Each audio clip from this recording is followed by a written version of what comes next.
উৰিয়ামঘাটত উচ্ছেদৰ পিছতেই এতিয়া দিনক দিনে বৃদ্ধি পাইছে নগাৰ দপদপনি। প্ৰতিটো মুহূৰ্ততে প্ৰতিটো দিনতেই যেন এতিয়া নগাই আগ্ৰাসী ৰূপ ধাৰণ কৰিছে। আৰু এই ঘটনা চলি থকাৰ মাজতে আজি যিটো দৃশ্য ইতিমধ্যে আহি পৰিছে আমাৰ হাতত, সেই দৃশ্যটো একেবাৰে লাজৰ দৃশ্য, একেবাৰে লাজ কৰিবলগীয়া এটা দৃশ্য। নগাৰ সন্মুখত, নগাৰ কাষত গৈ নগাৰ ভৰিত পৰি শৰণাপন্ন হ'ব লগা হৈছে এতিয়া অসম আৰক্ষী।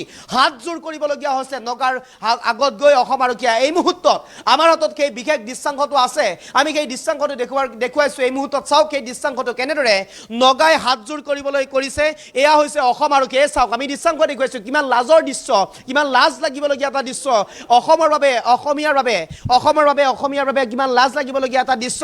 এয়া চাওক অসম আৰক্ষীয়ে কেনেদৰে নগাৰ যিসকল এইসকল অস্ত্ৰধাৰী লোক আছে, নগাৰ একাংশ অস্ত্ৰধাৰী এই লোকসকলক এতিয়া অসমৰ মাটিৰ পৰা খেদি পঠিয়াবলৈ এওঁলোক আগবাঢ়ি আহিছে। অসম আৰক্ষীয়ে হাতযোৰ কৰি খেদি পঠিয়াবলগীয়া হৈছে। এটা লাজৰ বিষয়, এটা লাজৰ দৃশ্য এই মুহূৰ্তত আমি দেখুৱাৰ কাৰণে চেষ্টা কৰিছোঁ। এয়া হৈছে অসম নাগালেণ্ড সীমান্তৰ কিছু দৃশ্যাংশ।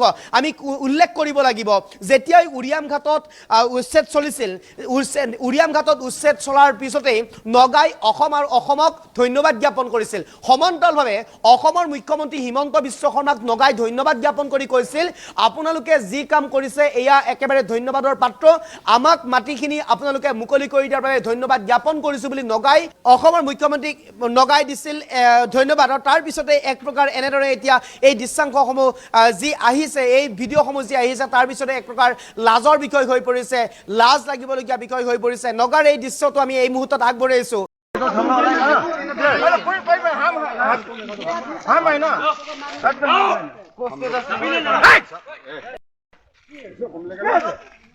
बंदूक मारने की कोशिश करता है, ये देखो तो ये आदमी दारू पूरा हम लोग पब्लिक है, ये दारू पी के बंदूक दिखा रहा है। नहीं दारू पी के बंदूक दिखा रहा है। नहीं बंदूक दिखा रहा है, दारू पी के सब कुछ नहीं होगा चाहेगा हम